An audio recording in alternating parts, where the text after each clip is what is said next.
Hey folks, what I'm going to share today is how to replace the valve cover gasket on my Ford 5600.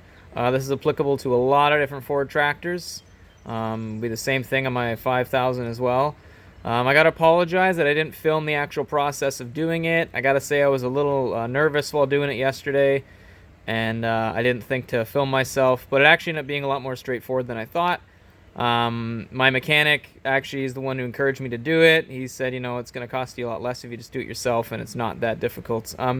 First off, if you don't have a loader like I do, you can just swing the battery all the way out. Fortunately, my battery doesn't swing all the way out because of this stupid loader, and I didn't feel like taking it off. So I just disconnected the battery, pulled it out, and then just sat it in the bucket there. So the battery was then out of the way. I didn't bother to take the other end of the hood off because there's actually a fair bit of room in there.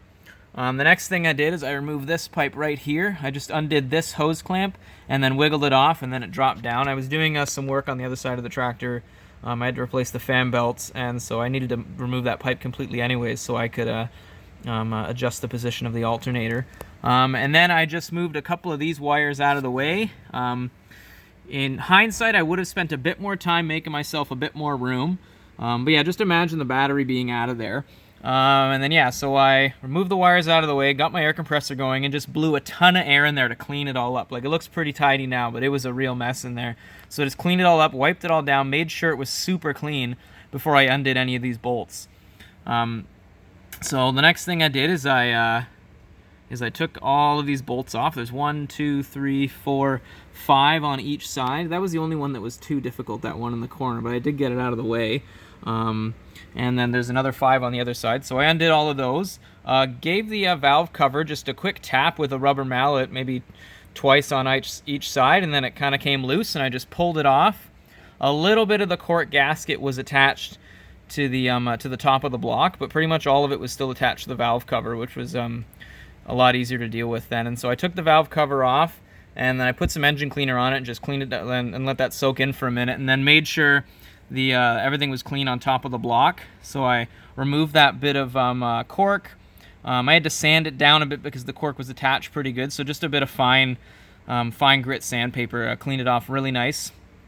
And then just clean up any bit of like debris or oil that would have been on the surface of where the gasket was going to go, because you want that to be clean when you're putting on the adhesive after the fact. But yeah, so I cleaned up the pan really well. The pan was pretty much black on the outside. You can see it's blue now. So I cleaned it all up on the inside and the outside.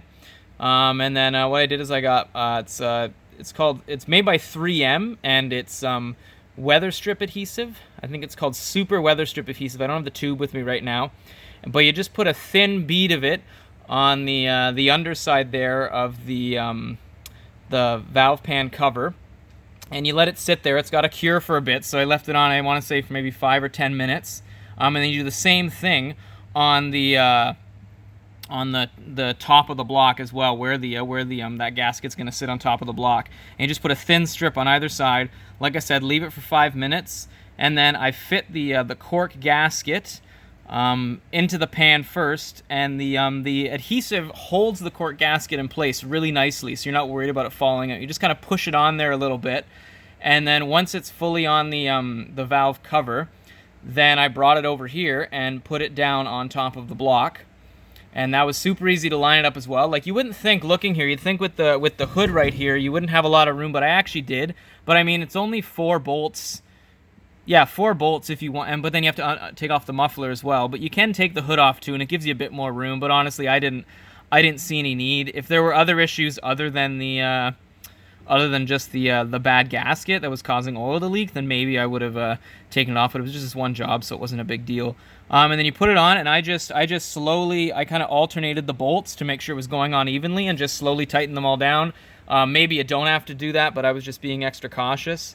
And yeah, it's been fine ever since so far. But yeah, pretty easy task to do in hindsight. If I do it again, I'll definitely update this video and take you through the whole process visually. But yeah, I wouldn't be too afraid of this task. But yeah, just make sure it's really clean before you take off that the cover here. But yeah, I think you'd be just fine to take that task on, and then you won't have any leaks anymore. Like, I had so much oil coming out through where the gasket is, because it just wasn't working anymore. But yeah, that's the end of it there.